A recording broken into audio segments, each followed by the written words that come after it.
Bueno, qué miedo.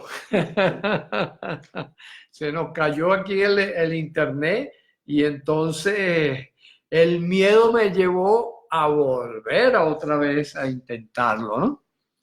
Y entonces, sí, bueno, este es un bonito ejemplo, ¿verdad? Este caso de lo que acaba de ocurrir, pues. No sé qué pasó, la internet está un poco fallandona, se cayó y entonces en ese momento pues viene un poquito de miedo. Y el miedo entonces, ¿qué lo pone a uno? Precavido, precavido. Uno dice, ¿a qué nivel de riesgo representa esta amenaza? Ok, un nivel de riesgo bajo desde el punto de vista de sobrevivencia, un nivel bajo desde el punto de vista de vivencia, un nivel bajo de vivir plenamente. Y por lo tanto, pues entonces uno aplica la corrección. Uno sigue hacia adelante y bueno, volvimos a conectar, aquí estamos otra vez conectados. Así que, bueno, vamos a ver quienes anden por allí, pues podemos continuar entonces este conversatorio en donde estamos abordando precisamente el miedo. ¿Mm? ¿Qué pasa cuando el miedo supera nuestra posibilidad o nuestra capacidad de respuesta? Cuando el miedo se sobrepone por encima de lo que es la capacidad de respuesta. Es decir, lo que me permite el miedo es que me lleva a, primero, la precaución. ¿Qué pasó? Me alejo. Por ejemplo, veo una culebra y al ver la culebra, pues me pega el susto. Ese susto es una respuesta inmediata, es una respuesta inevitable. Cuando uno está frente al estímulo que produce miedo, la respuesta inmediata es inevitable. Por eso lo prudente es no pelearse con la respuesta, sino atender a cuál es el estímulo. Ese estímulo puede venir de afuera, como puede venir de adentro. Por ejemplo, estímulo de afuera, como les decía, una culebra. Un estímulo de fuera, una amenaza en el tránsito, una situación pues, de emergencia, cualquier cosa de esa, es un estímulo externo que nos sirve para que nosotros demos la respuesta de miedo. Una provocación de alguien, cualquier cosa, pues en fin, puede disparar de afuera el miedo. Una circunstancia natural, como puede ser un terremoto, un volcán, cualquiera de esas cosas, pues por supuesto, esa respuesta inmediata se llama miedo.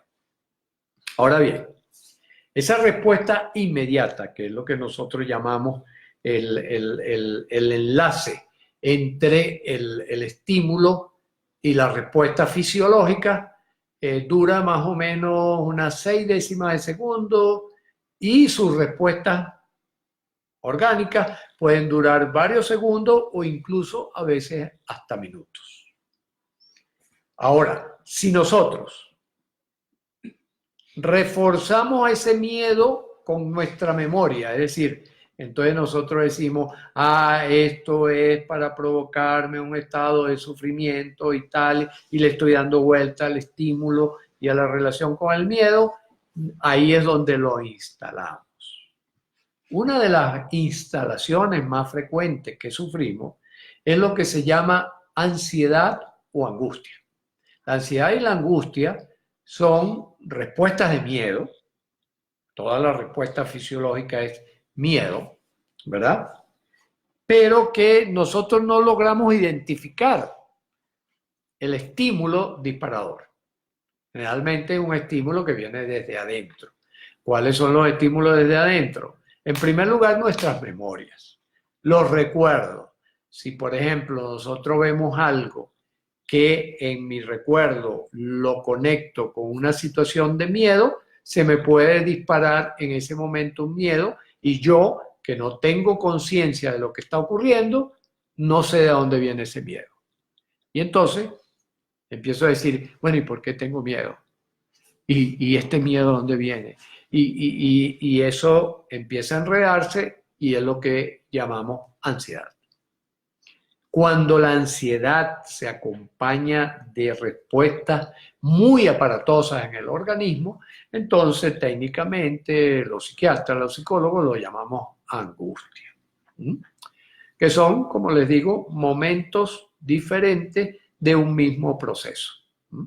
Entonces todo arranca con el miedo, ese miedo se puede transformar en ansiedad, la ansiedad la angustia en desespero, es motivo de consulta. ¿Por qué? Porque también trae, si ese miedo está allí latente, presente durante mucho tiempo, empieza a agotar mis capacidades bioquímicas de cordura, de tranquilidad, etcétera, etcétera, y ocasionar entonces problemas en el dormir, problemas en la respuesta cardiovascular, en la respuesta digestiva, ¿verdad? Y empieza a complicarse. Empieza a complicarse y se convierte en un problema de orden crónico, de sufrimiento crónico. ¿Mm? Y todo empezó, por ejemplo, con un estímulo que yo no me enteré conscientemente de cómo se produjo. ¿Mm? Por supuesto, allí es donde intervienen, bueno, los mecanismos terapéuticos, los diferentes mecanismos terapéuticos que van desde el uso de químicos para contrarrestar la respuesta química que se está produciendo en nuestro organismo, pasando por la psicoterapia o el coaching, que son dos técnicas importantes, dos herramientas bien importantes para que yo pueda reelaborar, ¿verdad?, el significado de todo aquello y transformar ese miedo en mayor seguridad o en mayor tranquilidad, aclarando pues que el detonante, el estímulo que disparó esta situación, pues ya no está presente. Que es lo que suele ocurrir, por ejemplo, en los recuerdos de miedo. Y los recuerdos de miedo pueden seguir rutas muy distintas. Recordemos que nuestro cerebro es una estructura muy interconectada y muy compleja.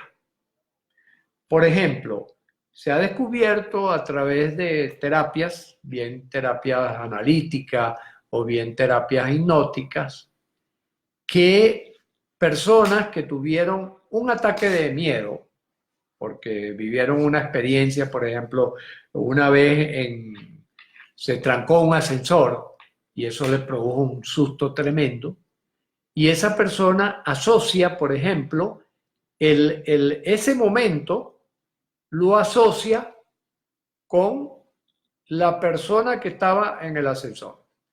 Suponte que era una persona, por ejemplo, de cierta estatura, una persona de ciertas características físicas, y entonces, después, un mes después, 2 meses después, 3 meses después, esta persona ve en la calle a alguien parecido o ve a la misma persona que estaba allí. Y eso sirve de disparador para una respuesta de miedo en el momento. Y la persona ahora ya no lo asocia con eso, porque esto ocurre inconscientemente, sino que lo asocia ahora con la calle y empieza a tenerle miedo a la calle. Esta es una forma especializada en que el miedo se instala en nosotros, que es lo que conocemos como fobias. Las fobias son miedos a estímulos que se van asociando en cadena con el disparador. Con el disparador que, es, como les digo, va cambiando en la medida que voy experimentando el mismo estado de miedo, pero le voy montando nuevos disparadores, nuevos disparadores. Por eso es que las fobias tienden a agravarse. Por eso es que las fobias tienden a expandirse. Pero de la misma manera que la fobia tiende a expandirse y que la angustia, la ansiedad también tiende a expandirse, lo contrario es igual de válido. Es decir, en la medida en que yo puedo hacer correcciones, ya sea desde una comprensión, como en el caso del trabajo analítico, ¿no? Una comprensión del fenómeno, entonces decir, ah, claro, a mí lo que me pasó fue esto, entonces en ese momento yo puedo a través de mi pensamiento resignificar completamente la situación y me voy lo que se llama curando de ese miedo, ¿no? Me voy curando. Por eso es que el título de esta conversación la hemos llamado Miedos, Sufrimiento u Oportunidades. Porque también el miedo es una oportunidad maravillosa para nosotros expandir nuestras capacidades plásticas que tenemos en el cerebro a través de que en la medida que entendemos más toda esa situación, la podemos procesar. Vamos a ver, aquí Yuru Jaima nos dice, temo cuando recibo una llamada de mi familia en Bolívar de que me llamaron para informarme de la muerte de papá. Es inevitable. Por supuesto, Yuru Jaima, fíjate que aquí estás poniendo un ejemplo, un caso de la situación que estoy explicando, ¿no? Ya la llamada, el sonido del teléfono, ¿verdad? Puede dispararte esa asociación. En la medida en que tú puedas ir reestructurando el significado de esto, bueno, sí, qué lamentable que haya muerto tu papá, que tú puedas elaborar ese duelo. También tú puedes entonces desconectar la llamada de la familia de las tragedias. Una de las cosas interesantes, por ejemplo, vía reflexión e irlo bajando al corazón a través de una buena meditación, pongamos por caso, es que de cuántas llamadas que tú has recibido, ¿verdad? Cuántas han sido acompañadas pues de una situación amenazante y cuántas han sido, por ejemplo, para otro tipo de noticias. ¿Por qué nos ocurre esto? Porque nosotros tendemos a poner marcadores a las experiencias. Y nuestro recuerdo está asociado a esos marcadores. ¿A qué me refiero con marcador? Que uno le pone una carga afectiva, le pone un peso.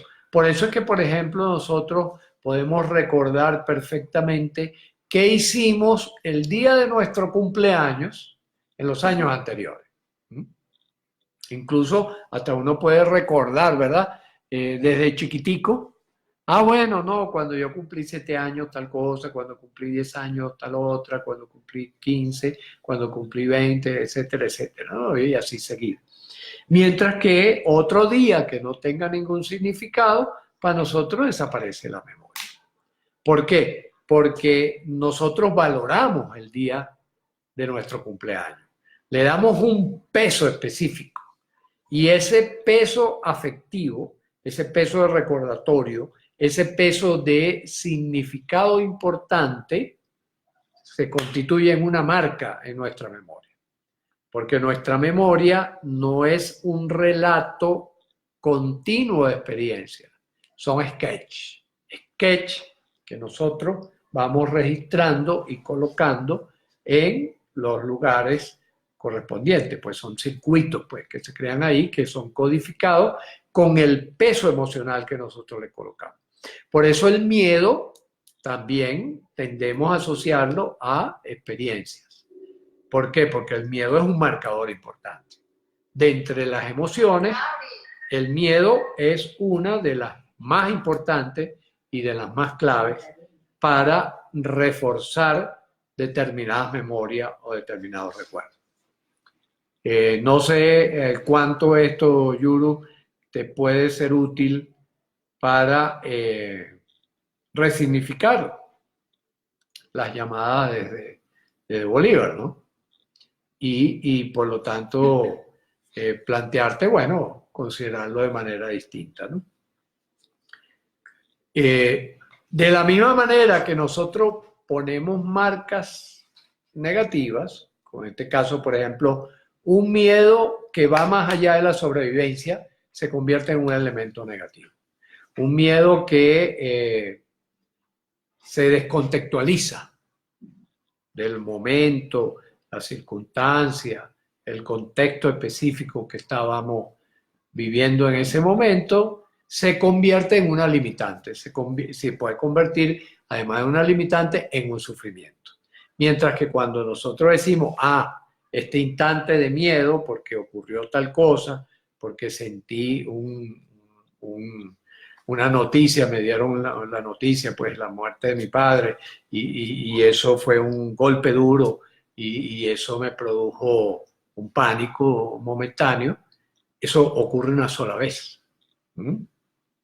Entonces, yo lo puedo convertir en una oportunidad más bien de establecer un nexo, en este caso, por ejemplo, cuando es la pérdida de un ser querido, un nexo espiritual de fortaleza para seguir viviendo. ¿Mm? Por eso es que la ruta hacia el sufrimiento o la ruta hacia la construcción saludable y hacia el gozo es una encrucijada donde nosotros constantemente nos estamos moviendo, constantemente está apareciendo esa encrucijada.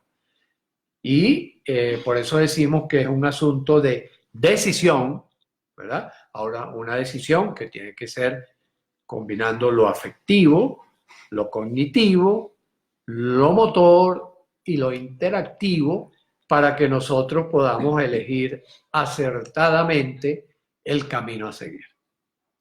Este es el mensaje fundamental en esta noche, ¿no? Acerca de la importancia y cómo defendernos o cómo vivir plenamente con ese recurso natural renovable que llamamos miedo. Bienvenido, Renzo. Yo creo que una de las cosas importantes que tenemos que hacer es ajustar los horarios, ¿no? Para que nos sean mucho más productivas y interesantes estas conversaciones. Ya ustedes saben, les recuerdo, ¿verdad? Que todos los miércoles a las 7:30 de la noche vamos a estar conversando, interactuando sobre diferentes temas que nos facilitan el vivir cada vez mejor, porque esa es la idea fundamental de estas conversaciones. Ok, entonces, Yuro, yo sé que tú tienes muchas herramientas a mano, tienes muchas herramientas y puedes seguir construyendo cada vez más herramientas mentales que te ayudan pues a vivir plenamente, ¿no? Y sí, me está diciendo que trata de no asociar las llamadas a este evento y ciertamente es a través de los trabajos de meditación, los trabajos del uso de los recursos mentales, emocionales, cognitivos, motores y de interacción humana, así como, por ejemplo, nos han ayudado tanto la capacidad de manejar nuestros sistemas representacionales, visuales, auditivos y kinestésicos, gracias a la PNL, en este camino de poder vivir con gozo, de poder vivir saludable, de poder vivir en lo que denominamos mejoramiento dinámico continuo o modo médico o médico de vivir. Mejoramiento dinámico continuo. Es decir, allí están las herramientas, allí las podemos utilizar. Una de las cosas interesantes que ahora voy a hablar de una de las herramientas más interesantes y potentes que nosotros tenemos, por ejemplo, para superar emociones que se han convertido en limitantes, como es, por ejemplo, el miedo, que es la disociación o lo que también se conoce con el nombre de posición perceptiva. Cuando uno tiene una respuesta de miedo exagerado o miedo no contextualizado, es decir, ya yo lo he asociado a un estímulo que realmente no es amenazante en sí mismo, ¿no? Como por ejemplo el caso, una llamada telefónica. ¿Qué puedo hacer al respecto si yo me sigue saltando el corazón, ¿verdad? Cuando ¡ping! Suena el teléfono, ¿ya? Y eso es que yo imagino, entonces reconstruyo, me voy hacia atrás en la película mental y reconstruyo el evento, pero esta vez mirándolo como si yo fuese un observador de mí mismo, donde yo estoy allí, por ejemplo, reaccionando de esa manera y distanciarme, ver esa película, repetirla, pero de la distancia. Y si ahora la puedo pasar la película tranquilo, ya yo puedo tener la casi seguridad que la próxima vez va a ser diferente. Y este ejercicio lo puedo hacer N cantidad de veces. A mí me alegra muchísimo lo que tú dices, Yuro, ¿verdad?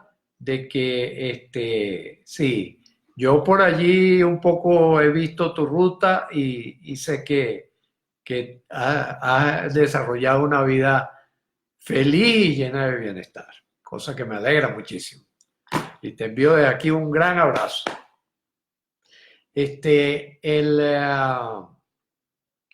Entonces, fíjense, esta técnica de colocarme en la distancia, incluso puedo hacer una doble o triple disociación.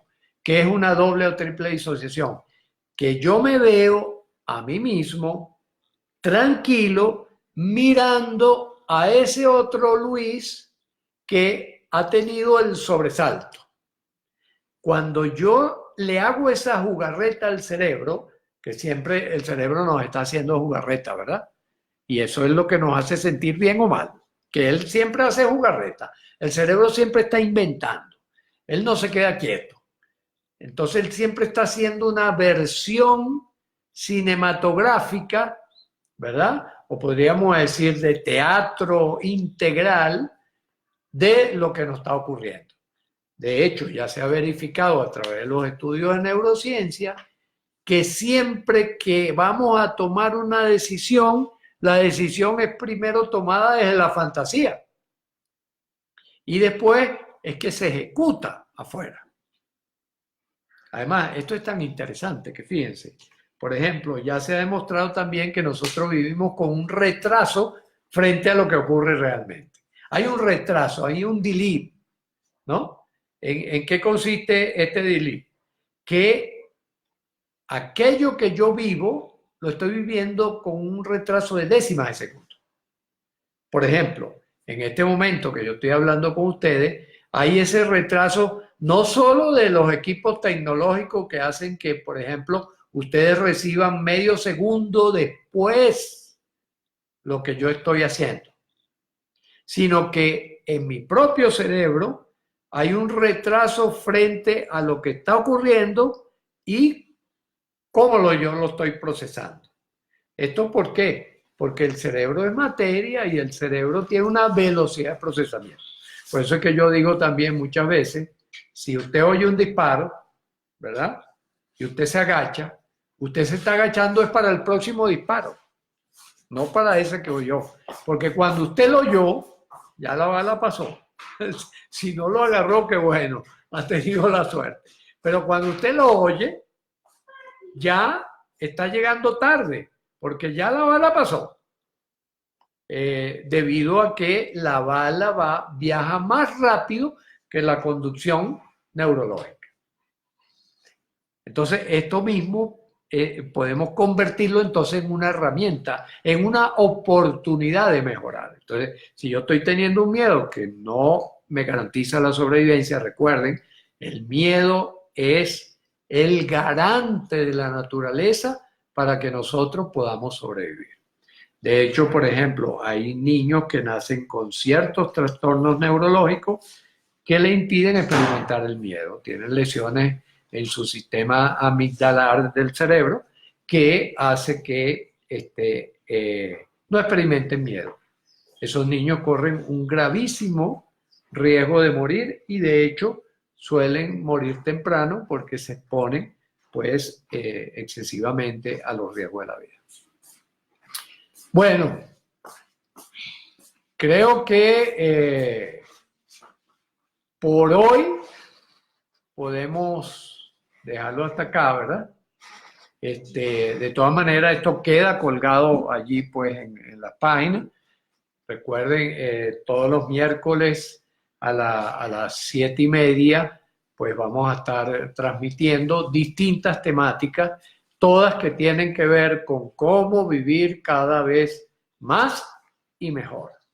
Las dos cosas no son mutuamente excluyentes. Vivir más y mejor. Es decir, vivir con prosperidad, vivir con productividad, vivir con salud, vivir con longevidad, vivir con armonía y vivir con felicidad. Tal cual, así es como lo consideramos y lo trabajamos desde el desarrollo que venimos haciendo de hace unos cuantos años y que denominamos Neurocódex. Por supuesto, me pueden visitar no solo por aquí, sino también a través de Instagram, ¿no? Y la dirección en Instagram es la misma, ¿no? @dr.0estrés con 3S. Estamos completamente a la orden. También después, si quieren, pueden escribirme comentarios, opiniones, hacer preguntas, todas esas cosas, ¿no? Allí nos encuentran y allí estamos. Bueno, ha sido un gran placer. Gracias, Yuro, por también el abrazo que me estás mandando acá. Y bueno, nos vemos el próximo miércoles o antes, si así lo deciden ustedes. Un abrazo y seguimos. Sí, dale así. Pasarlo.